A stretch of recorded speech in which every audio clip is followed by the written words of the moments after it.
Hello, welcome back to Brado's Blockbusters. I'm Michael Brado, I'm Jeremy Ellis. and this is our review of the 1992 film Home Alone 2: Lost in New York, directed by Chris Columbus, written by John Hughes. It's 2 hours and 1 minute long, rated PG. It's available on Disney Plus, Apple TV, Vudu, Prime Video, and Fandango. It had a budget of $20 million and it earned $173,585,516 worldwide, making it a box office hit. With that budget, when they filmed in New York, it definitely increased that budget for sure. Definitely. It's a lot. You know how much it probably is to film in New York? Quite a lot. A lot. Especially because you have to pay to empty out public spaces like that. It costs a shitload of money. It's amazing. It's insane. But I guess this one didn't do that because a lot of crowds here. Yeah. Except the night. Yeah. The night ones. Which is weird for the city that never sleeps. Yeah, weird. But I, as usual, have the scores from Rotten Tomatoes, IMDb here. Usually I'd also have Metacritic, but this film does not have a Metacritic score. Surprisingly. Yeah. Very weirdly. But 14, 13 cameras does. Yeah. But this doesn't. It's very odd. Yeah, pretty odd. The Rotten Tomatoes tomato meter score is a 33%. Very odd, in my opinion. I like to say that just like the first one was down by 10%, used to be, this one also used to be down by 10%. It was 24. And then the user score on Rotten Tomatoes is 61. The IMDb score is a 6.8. Alright, so audiences and some IMDb critics, I liked it, but yeah, the tomato meter critics did not, which is odd because it's a good feel good movie. We'll get to that. Yeah. I got words for it. Yeah, so go ahead. No awards for it. No, didn't get an Academy Award for music or anything again. That's quite odd. It is. But I suppose in that case, would you like me to just read off the plot for us? Sure, dude. Go ahead. Alrighty. After snarky youth Kevin McAllister, Macaulay Culkin, loses track of his father at the airport, he mistakenly gets on a plane headed for New York City, while the rest of the McAllisters fly to Florida. Now alone in the Big Apple, Kevin cons his way into a room at the Plaza Hotel and begins his usual antics. But when Kevin discovers that the Sticky Bandits, Joe Pesci and Daniel Stern, are on the loose, he struggles to stop them from robbing an elderly man's toy store just before Christmas. Yeah. So what else can we say about the plot? That's just it. Yeah, no, it's a very accurate plot. Not just, he's home alone again. But this side, he's in New York. So, can you guess how much Culkin was paid this time for this movie? Because 2 packs of bubblegum. No, the first one he got a decent $110K. Ooh. But for the sequel, they paid him $4.5 million just to be in it. Holy shit! I think that's the highest paid child star ever. That's fucking crazy. That's just how that just proves how fucking famous this kid was. Yeah. When Home Alone came out, you get $4.5 million just to do a sequel. Yeah. When you did the first one, not even half of that. Mm-hmm. Oh my it's god. Fucking crazy. Not even a fourth of that. Dude, oh my god. Lucky kid. I want to know who's the kid's agent. What? I don't know. That's just amazing. Yeah. So, after one scene, Macaulay Culkin asked Joe Pesci why he never smiles, and then Pesci just told him to shut up. But I think Pesci, he kept everyone kept he said himself, everyone pampered Macaulay Culkin, but Pesci never did. He never right, warmed up to him, I guess. But I think Macaulay Culkin liked it, because everyone was so nice to him and oh my god, amazing, and Pesci's right, you're just a kid. Understandable, Yeah. So director Chris Columbus recalls during filming, he was up on 140th Street in Harlem. It was 3 a.m, and he was walking to get a cup of coffee. these two young kids came up to him and said, "What's the name of the movie?" And he said, "Home Alone 2."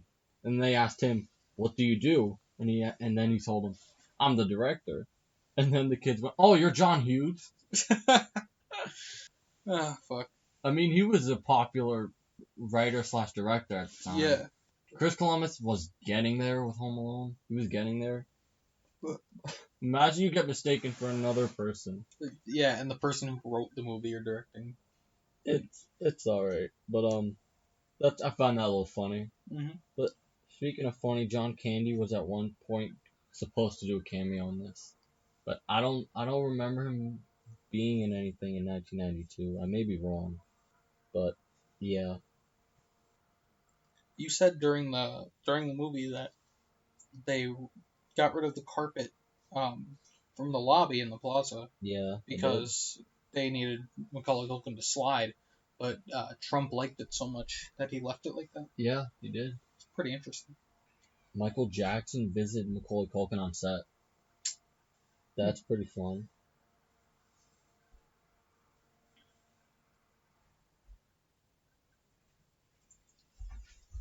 I don't know. I suppose we could just move on and talk plot or not plot characters Yeah, or cast.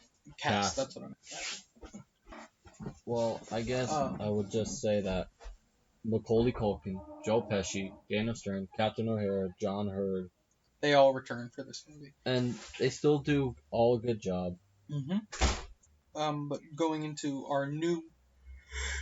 I keep yawning. Jesus. Going into our new cast members, I say we start with Mr. Pennywise himself, Tim Curry. Oh, yeah, Tim Curry. Rocky Horror Picture Show. Yeah, Come on. definitely. Two of his most recognizable. Pennywise and Rocky Horror. Yeah. But other than that, he did Annie, Legend, Clue, Hunt for Red October, Muppet Treasure Island. Oscar. Oh yeah, Muppet Treasure Island. Loaded Weapon 1. The Wild Thornberrys. Congo. Garfield, A Tale of Two Kitties. Scary Movie 2. The Little Mermaid TV series. So we have a legend in our hands here. Yep. Because I think Tim Curry was, he was already famous by this definitely. Mhm. Like Rocky Horror was like more than a decade old. Yeah. So he was definitely, but I found him really funny here. And Clue as well. Yeah, Clue. Well, because he had the popularity from that too. Yeah. You know. So. I don't know. I like Tim Curry. He was funny in this. He's a fun presence in anything I see. When I think he's kind of great in everything. Mhm. Because he switches his roles. Do you ever notice that? Yeah. Sometimes he plays creepy. Sometimes he plays funny. Sometimes I've never seen him dramatic. Surprisingly, not even in Clue. I don't think he was that dramatic. But other than that, he's great. He's great in this movie. Right. So let's go to our pigeon lady. Yeah, our pigeon lady. Our old man Marley replacement. Yeah, Brenda Fricker, who's been in Angels in the Outfield, So I Married an Axe Murderer, Inside I'm Dancing, Masterminds, Deadly Advice, Pete's Meteor, Swan, Trauma. Nothing really I recognize. I could be wrong because I don't go on the wiki page like you do. Yeah. Tell me if I am. But according to Google, she was in Home Alone, the first one. No, she was not. She was not in the first Home Alone. I wasn't ruling it out immediately, only because, Do you remember seeing her in the first Home Alone? No, but background roles are possible, right? Yeah, but typically not credited like that. No way. I think Google just really over exaggerates a little bit, but yeah. I don't know. I like the pigeon lady. I think she's a nice replacement, but I feel like Kevin should have, I don't know, helped her out a little bit more than give her a turtle dove. Yeah. But that's just writing. But what are you gonna do, right? Yeah, dude. I don't know. I like the pigeon lady. No, I do like her. I think I prefer Old Man Marley. as At least he had. I know she had a background too, but like at least Kevin sort of like gave him advice what to do, and he did at the end, and we saw that. Here, not really. Right. So again, not anything on Brenda Fricker, but the character was just kind of like a replacement for Old Man Marley. Yeah. What are you gonna do? But moving on from there, I say we talk about Mr. Duncan, Yeah. played by Eddie Bracken. Rest in peace. Yeah, I think he's been acting since late 30s. Yeah. Very late 30s. I'm trying to find something that I've seen him in. National Lampoon's Vacation, Rookie of the Year, Shinbone Alley, Baby to Stay Out. Oh, We're Not Married. It had Marilyn Monroe in it. Hold That Blonde, Star Spangled Rhythm, Young and Willing, 2 Tickets to Broadway. Rainbow. I forgot. Yeah, it was in National Lampoon's Vacation. Oh, you did? Yeah. Fuck. Rainbow Island, Oscar. Yeah, Rookie of the Year. And Daniel Stern directed that. And John Candy was in that too. Yep. Oscar, Sylvester Stallone. Oh yeah, wait, didn't we just name Tim Curry? Tim Curry was also an Oscar. But I love how not to interrupt, but Wikipedia just says it stars Sylvester Stallone. Like no one else is fucking in it. Eddie Bracken was also in The Brave Little Toaster, To the Rescue. Alright, so when he went on to the late 80s and 90s, he was recognizable for us. With me for Home Alone 2, Oscar, Rookie of the Year, Baby's Day Out, and Vacation, which was also I think written by John Hughes. He wrote Vacation. So yeah, I only really seen one. And to connect this back a couple of weeks, he was also in Summer Stock with Gene Kelly. Really? So he's worked with our perfectionist. Mm-hmm. Look, Bracken's later movies include Vacation, Home Alone 2, Oscar, and Rookie of the Year. But he was a sweet old man in this one. What else can you say? Yeah, no, I just love Mr. Duncan in this movie. The way he talks to Kevin and he doesn't like treat him. He kind of treats him like an adult in some way. Yeah, he doesn't treat him like any less of a person. Yeah. Just because he's a kid, which I appreciate. But I suppose next would be Dana Ivey. Yeah. Or Dana Ivey. This is where the last two are like very minor, but we still should give them a good mention. Yeah. Dana Ivey has been in The Addams Family, 2 Weeks Notice, The Color Purple, Legally Blonde 2, Addams Family Values, Rush Hour 3, Dirty Rotten Scoundrels, The Adventures of Huck Finn. I'm reading here, and she's really more Broadway and theater, or at least she's really like equal parts. Yeah. Film and Broadway, but hey, that's what you call an actress. You can do both Broadway and film. Definitely. I don't know. She's very minor, so there's so little to actually say about her. I think we should mention her and with our last person. Yeah. With our last person, Rob Schneider. Rob Schneider, dude. No disrespect to him. Movies aren't that good, but he also, I just remembered he also worked with Sylvester Stallone on Judge Dredd. But everyone knows his comedies with Adam Sandler, even they're very minor. 50 First Dates, Deuce Bigalow, European Gigolo. Another reference to the Muppets. He was in Muppets from Space. He was in The Hot Chick. Yeah. Big Daddy. Big Stan. Benchwarmers. Don't Mess with the Zohan. Waterboy. Recently, Hubie Halloween. Again with Sandler. I Now Pronounce You, Chuck and Larry. Like a lot of Adam Sandler comedies. Most of these are just Adam Sandler titles that I'm seeing. Yeah, but back then, like 90s, obviously in Home Alone 2 and Judge Dredd, and the very late 90s with Deuce Bigalow, that's when Deuce Bigalow was his first starring role, and after that, I think it was a box office success that, alright, we're gonna get him into more, but then he just sticked with Sandler, really, because his movies weren't that, good, but, he was funny in this. I'll give him that. Rob Schneider had his moments in this. Yeah, definitely. But again, with him and Dana Ivey, not really a lot to say about them, but they gave their shot. Also, I'd just like to say real quick. Yeah. Rob Schneider was in a ripoff of Kung Fu Panda. called The Adventures of Jin Dao, Really? otherwise known as The Adventures of Panda Warrior. Really? Yep. Oh, here's his voice credits. Oh, he was in 8 Crazy Nights with Sandler. Yeah, again with Adam Yeah, that's Sandler. really it. That's Norm of the North. Ew. Top Cat, the movie. Was this a success? No, negative reviews. Nope. No, no one even go forward. Yeah. I won't even go on. I'll leave it at that. But he's also very minor, but I appreciate some of the gags with him. oh yeah, Like especially the tips. like the tips. Yeah. Yeah, I remember that. And Kevin hands him a stick of gum, and then Kevin goes to actually give him money, and he says, "No, I'm fine with the gum." And then no tip. Okay. And then when Buzz hands him the chewed gum. Yeah, I know. I fucking love that. But nice family. Yeah, very nice family. But then we had some cameos here. Yep. We had Ali Sheedy. We won't get into them, but we had Ali Sheedy as the New York ticket agent. Rip Taylor. He was in the Ding Dong show. He wasn't the host. He was like one of the contestants. I think. And then Donald Trump. Yeah.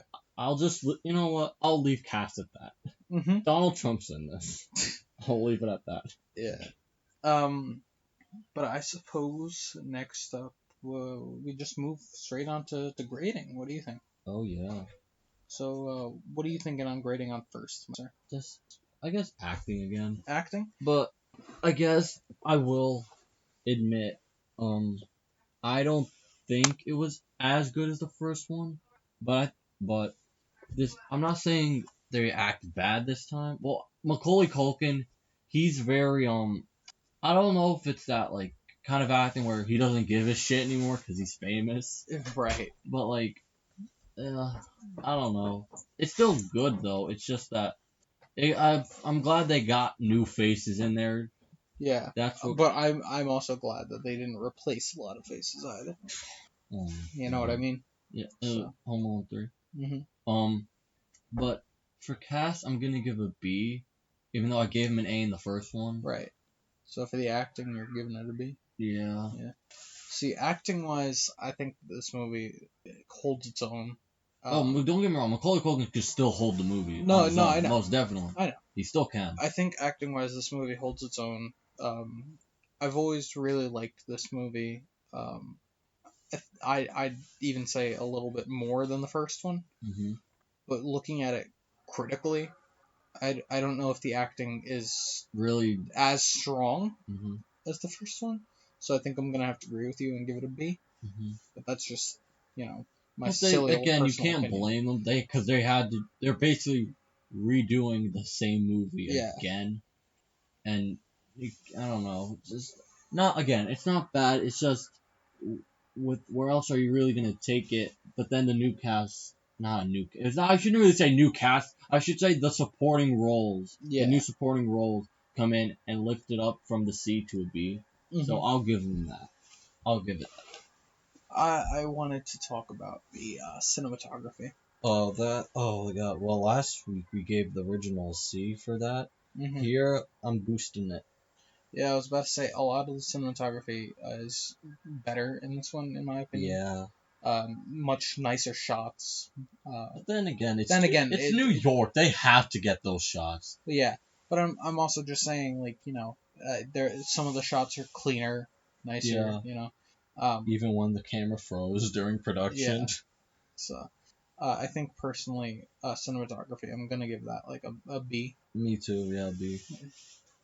And the editing was some good editing here, but not as much as the first one. First one had a lot of those. This one had a few, but it would still work. It's like when the mom says, "I don't think Kevin even knows how to use a credit card," and then it switches to the credit card being scanned, using the credit card. Yeah. It still has some good editing in it too. Definitely. So editing wise, I know we're not doing editing, but editing is still good here. Chef's kiss for the editing. Yeah. Music. Still nice. Still beautiful music. John Williams. I'm surprised it didn't. I know the first one got nominated for the music, and this is a sequel. Most sequels aren't really nominated or even considered to be at the Academy Awards or even Golden Globes. Right. So but this one not even No, not even the musical was nominated. which Yeah. is odd. But then again, But- it's the same. It's like It Chapter 2 music where they kind of reuse the same thing yeah, no, I feel you. But for the sequel. it's John Williams. It's still beautiful music. Can't I'm not. It's not bad. I can't give anything bad to John Williams. No, but I give the same thing for It Chapter 2. Like the music is still great, but you're kind of reusing it the same. yeah, you're rehashing the same music. I feel that. But it's still great. Mhm. It's still good music. But I don't know if I should give it an A or B because I just pointed out that it kind of like it's reused. Personally, I'm gonna give it an A, Okay. but Okay. that's only because I am a sucker for music. And John Williams will always, even though I don't watch a lot of movies that he composes. Mostly he works a lot with Spielberg. Yeah, I know. Like, didn't he do Star Wars? Yeah, he did Star Wars. Yeah. Yeah. I've only seen one Star Wars Okay. movie. And it wasn't even. That's weird. You say you only watched one when I need to watch the last one, which is Rise of Skywalker. I've only seen number 7. Force Awakens. Yeah. Mm. But I don't know. I don't watch a lot of movies Yeah. that Williams composes. Yeah. But his his music is always wonderful. Yeah. I can't give that man a bad. No. A bad Yeah, I'm gonna give him a B. You might give an A. I'll give a B. Understandable. So screenplay. Yeah, screenplay. Oh boy. Oh man. You're gonna. I think you're I'll gonna. I'll let you go first on the screenplay. I'm gonna give it a D. Oh. Yeah. Okay. Yeah. Look, I'll say it right now. I love this movie. Like the first one, I love it. But I have to admit, the screenplay is very lazy. And John Hughes is a great writer, but you're making a sequel to Home Alone. You're gonna have to do the same thing, except I guess to switch it up a bit, you gotta move it somewhere else. And Yeah. it's kind of like Die Hard 2 in a way. Again, the Unusual Suspect did a review of this. He points out so many good points. Like Die Hard 2, it was the same thing as the first one. He has to, like, terrorists come in, and John McClane has to save them, right? Home Alone 2 is the same thing, except it's in a new place again, just like the Die Hard sequel. Mm-hmm. And I think the writing here, it's obviously it's kind of lazy, but because they rehashed the Old Man Marley character. Yeah. They rehashed the same line saying kids are scared of the dark to kids are scared of the park. Yeah. Like, Yeah. I feel you. I feel you there, definitely. It's kind of lazy, but just switching it to New York, it's not really gonna really help. Other than, I don't know if I feel you on the D. Yeah. I'm definitely feeling a lower score than the first movie. Because like you said, they rehash a lot of the same shit. And, not everything lands. But not everything lands. But it's still, for some reason, it's still entertaining. Yeah, no, it's definitely a movie that I can watch many times. Because over. it's a true sequel. Yeah. Even though it rehashes, we still have the same cast, we still have the same feel, we still have the same filmmakers in it. Yeah. I'm glad it's something sort of the Familiar. same and not completely new like the sequels. Mm-hmm. So I'm glad it's like that, but I do have to do it critically. It's lazy and the cartoonish sound effects. They can drag that down a little. Yeah, I will not be happy with that. But yeah, I'm giving it a D. Yeah, I don't know if I can meet you with the D, but I do feel a lot of the points you're making. Yeah. But I also look at this movie and I remember all the joy it's brought me over the years. Yeah, don't get me wrong. Despite the crappy criticism. Yeah. You know, I'd have to give it like a C. Okay. At least. Okay. I could not look at you and honestly say I would give it a D. Yeah, I'm sorry. It's not that bad to me personally. Yeah. But that's the fun of all this. We get to have differing opinions. Yeah. And we get to hear each other out. We don't just sit here and go, no, you're fucking wrong. Yeah, but if I fucking hated this movie, I would have shot on it already. Yeah, but I don't. I love this movie. Mm-hmm. I do. Personally, I guess overall. Yeah, overall grade. Overall grade, personally, I would give this one a fucking A. No doubt. Oh my god. But overall, You also agreed I'm critically. gonna give it a C because it's the same thing Mm-hmm. over again. It's really the best way to say it. It's just the same thing again, but again, the supporting roles still make it entertaining. Hell, the original cast still makes it entertaining. Yeah. It's just, I don't know. It's just seeing the same thing again. It's familiar, and I'm glad. Again, something totally different would have just like fucked this whole thing completely. Yeah. Yeah. Home Alone 3. Mm-hmm. See, I think personally, overall, I love this movie too much. Yeah. I couldn't give it like an F or a D. Honestly, I would have just punched myself in the face if I would have gave it a D or an F. Yeah. That's just too much. I think analyzing everything component wise. Yeah. This movie isn't as strong as the first one. It definitely has the same feel. Yeah, it definitely has the same feel. I'd argue it's a little more entertaining than the first. Yeah, no. In some aspects. When I was younger, I actually preferred this one over the first one. I feel like that's also partly due to the slapstick. Because Yeah. when you're younger, you appreciate slapstick more. A lot. Yeah. Kids are suckers for slapstick. I don't know about today, but I I know we were.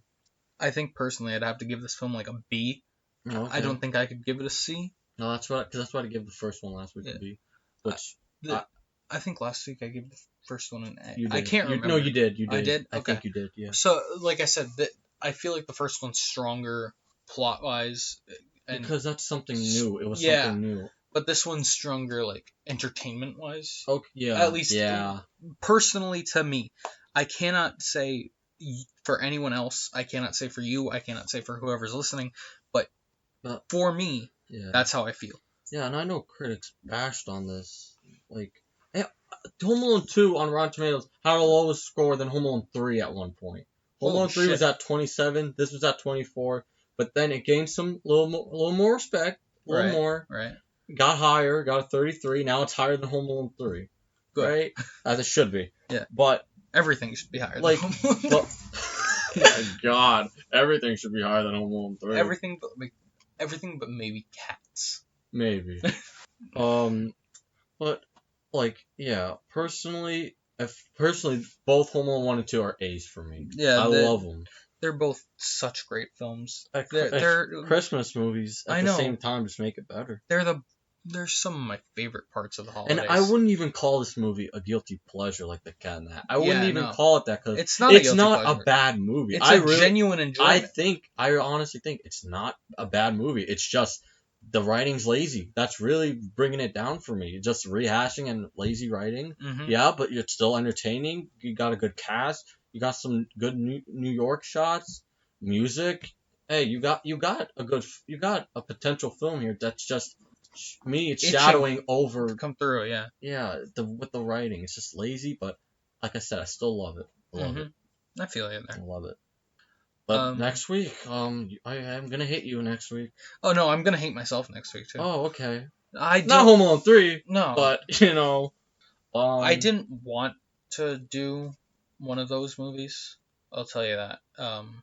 But I also felt like we'd be doing a disservice to the Christmas community if we did. All right. You know what I mean? I hate you. I hate myself too. It's okay. Don't worry. So at least we started the month with.